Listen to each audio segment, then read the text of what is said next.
బెడిసి కొట్టిన బీఆర్ఎస్ వ్యూహం. వికారాబాద్ అటాక్ కేటీఆర్ మెడకు. పక్కా ప్రణాళికతోనే దాడికి కుట్ర. ప్రధాన నిందితుడు సురేష్ పట్నం నరేందర్ రెడ్డి అనుచరుడు. పట్నంతో సురేష్ 42 సార్లు ఫోన్ కాల్. కేటీఆర్తో 6 సార్లు ఫోన్ సంభాషణ. కలెక్టర్ దాడి వెనుక కుట్ర కోణం. మరోవైపు 55 మంది అరెస్ట్. 3 మండలాల్లో ఇంటర్నెట్ బంద్. ఒకరిద్దరు కీలక నేతల అరెస్ట్.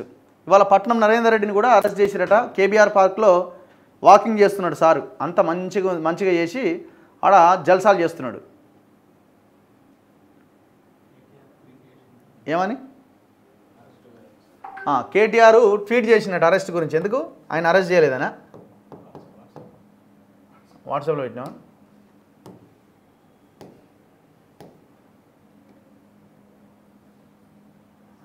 సబితా ఇందార్ అబ్బో అంతా మేధావులే ట్వీట్ చేసిర్రు. కేటీఆర్ ట్వీట్ చేసిండు ఏమని? పట్నం నరేందర్ రెడ్డి అరెస్ట్ రేవంత్ రెడ్డి చేతగాని పాలనకు నిదర్శనం.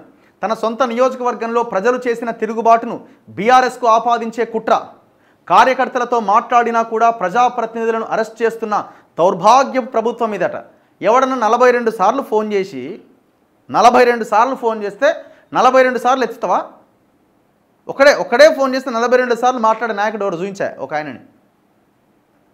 ఒక్కసారి వేసి 2 సార్లు మళ్ళీ అదే విషయం గురించి మాట్లాడితే ఏం పని పాటలేదా అని పెడే నాకు వేరే పనులు లేవా అని మాట్లాడతారు. అట్లాంటి మీరు 42 సార్లు 1 కాదు 2 కాదు 10 కాదు 20 కాదు 42 టైమ్స్ అట. మళ్ళీ పట్నం నరేందర్ రెడ్డి నీకు కూడా ఫోన్ చేసిండట. మనం దాని గురించి చెప్పవు. ఏమనంటే కార్యకర్తలతో మాట్లాడితే తప్ప అండి? ప్రజలు తిరగబడుతుంటే వారిని అణచివేసేందుకు లగచర్లలో అప్రజాస్వామిక చర్యలకు దిగారు.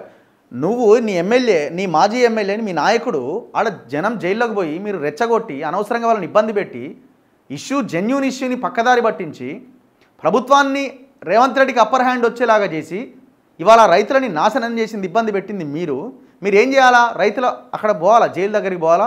వాళ్ళు ఎవరెవరైతే ఆ ఇళ్ల మీదకి పోతున్నారో పోలీసులను అడ్డుకోవాలా? మీ నాయకుడు ఇవాళ వాకింగ్ చేయకపోతే ఏమై? కేబీఆర్ పార్క్లో వాకింగ్ చేస్తున్నట. ఇవాళ ఒక్కరోజు వాకింగ్ చేయకపోతే మొత్తం బాడీ అంతా ఆగమగం అయిపోద్దా? ఏడుండాలని కొడంగల్లు ఉండాలా? ఆడ వదిలేసి హైదరాబాద్కి వచ్చి ఈడ వాకింగ్ చేస్తున్నాడు. ప్రజల తరపున పోరాటం చేస్తున్న బీఆర్ఎస్ ప్రజాప్రతినిధులను అక్రమ కేసులు, అరెస్టులతో భయపెట్టాలని చూస్తే అది మూర్ఖపు చర్య అవుతుంది. రేవంత్ రెడ్డి అప్రజాస్వామిక చర్యలపైన బీఆర్ఎస్ పోరాటం కొనసాగుతూనే ఉంటుంది. ఉద్యమ కాలం నుంచి బీఆర్ఎస్ ఇలాంటి నిర్బంధాలు, అక్రమ అరెస్టు ఎన్నో చూసింది. ఎంత అణచివేసే ప్రయత్నం చేస్తే అంత పోరాటం చేస్తాం. పట్నం నరేందర్ రెడ్డి అరెస్టును తీవ్రంగా ఖండిస్తున్నా. వెంటనే ఆయన్ను లగచర్లలో అరెస్ట్ చేసిన రైతులను విడుదల చేయాలి. నిన్నేమైనా ట్వీట్ చేసిందా? రైతులు అరెస్ట్ అయినందుకు ఏమైనా మాట్లాడిందా? నిన్న రైతులు అరెస్ట్ అయినప్పుడు ఆడ ఆందోళన జరిగినప్పుడు మరి నువ్వు పోవాలిగా, లేకపోతే మీ బృందాన్ని పంపించాలిగా. మమ్మల్ని హౌస్ అరెస్ట్ చేసిరు అంటాడేమో. అందరు పెడుతురే ఒకరి వెనకాల ఒకరు. కొడంగల్ మాజీ ఎమ్మెల్యే నరేందర్ రెడ్డి అరెస్టును ఖండిస్తున్నా. ప్రజలు సమస్యల్లో ఉన్నప్పుడు ప్రజల గొంతుకై ప్రశ్నించడం ప్రతిపక్షాల యొక్క బాధ్యత. సమస్యలకు పరిష్కారం ఆలోచించకుండా ప్రతిపక్ష నాయకులను వేధించడం ప్రభుత్వం పనిగా మారింది. ప్రభుత్వం బాధ్యతను మరిచినప్పుడు ప్రతిపక్షం ప్రశ్నిస్తుంది. అది తప్ప ఈమె ఫార్మా భూముల గురించి మాట్లాడదు. నా మహేశ్వరం కల్వకుర్తి ఆ నియోజకవర్గాల్లో జరుగుతున్న 4th సిటీ భూముల గురించి మాట్లాడదు. మరి గవర్నమెంట్ మీదేం కాదు కదా, వాళ్ళదే కదా. మరి ఆ 4th సిటీ గురించి ఎందుకు మాట్లాడరు? ఎన్ని ధర్నాలు చేసిరండి మహేశ్వరం నియోజకవర్గంలో భూములు గుంజుకుంటుండే? ఇక్కడ మాత్రం కలిసే ఉంటారు వీళ్ళు. హరీష్ రావు ట్వీట్ చేసిండు.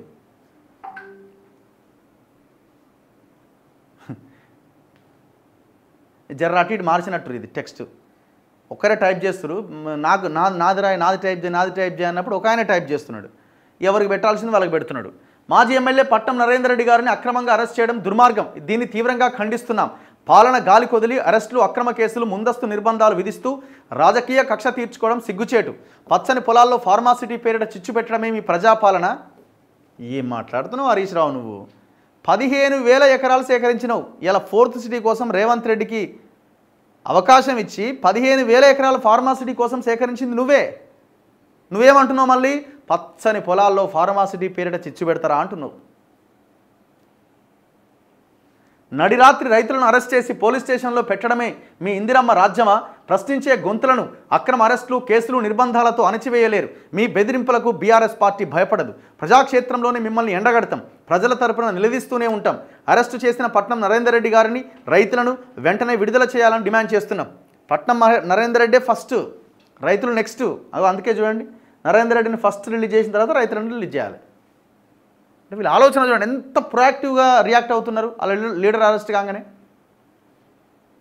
ఫస్ట్ మీరు చెప్పాల్సింది, మీరు కేటీఆర్ ట్వీట్లు రాయాలి, 42 సార్లు మా కార్యకర్త నరేందర్ రెడ్డి మధ్య సంభాషణ జరగలే, నరేందర్ రెడ్డి కూడా నాకు ఫోన్ చేయలే ఈ విషయం మీద. నువ్వు ఫస్ట్ ఆ లైన్ రాయాలి. అమాయక గిరిజన రైతులని, ఎస్సీ ఎస్టీ బీసీ రైతులను రెచ్చగొట్టి ఈ దుర్మార్గానికి పాల్పడ్డారు. మేము చాలా క్లియర్గా ఉన్నాం, ఇష్యూ జెన్యూన్ అని చెప్తున్నాం. ఆ రైతుల దగ్గర నుంచి రేవంత్ రెడ్డి గారు మీరు భూమి తీసుకోవడానికి వీల్లేదు, వాళ్ళకి ఇష్టం లేకపోతే. దీనికి ప్రభుత్వం కూడా బాధ్యత వహించాల్సిందే. మీరు అనవసరంగా అధికారుల చేత వాళ్ళని కూడా రెచ్చగొట్టిరు. ఏమని? మొత్తం అందరు ఇచ్చేసిరు, మీరే ఇవ్వలేదని 80% ఇచ్చిరని అధికారులతో రెచ్చగొట్టిరు. ఆ విషయంలో మాకు సెకండ్ ఒపీనియన్ లేదు. ఈ ఫార్మా కంపెనీల మీద మేము తప్ప ఎవరు మాట్లాడలే, మునుగోడు ఎలక్షన్స్లో కానీ ఆ తర్వాత కానీ. అందుకే చెప్తున్నాం, ఏ ఒక్క ఫార్మా ఇండస్ట్రీ రాష్ట్రంలో అవసరం లేదు. ప్రజల ప్రాణాలు తీసే డెవలప్మెంట్ మాకు అక్కర్లేదు. అందుకే వాళ్ళ మీద ఉన్న కేసులు విత్డ్రా చేసుకోవాలి. ఎవరికి ఏ ప్రమాదము జరగలేదు, ఎవరి ప్రాణాలు పోలేదు కాబట్టి తప్పు చేసిరని క్షమించి వదిలేసి ఆ రైతుల భూములు వాళ్ళకి ఇచ్చేయండి.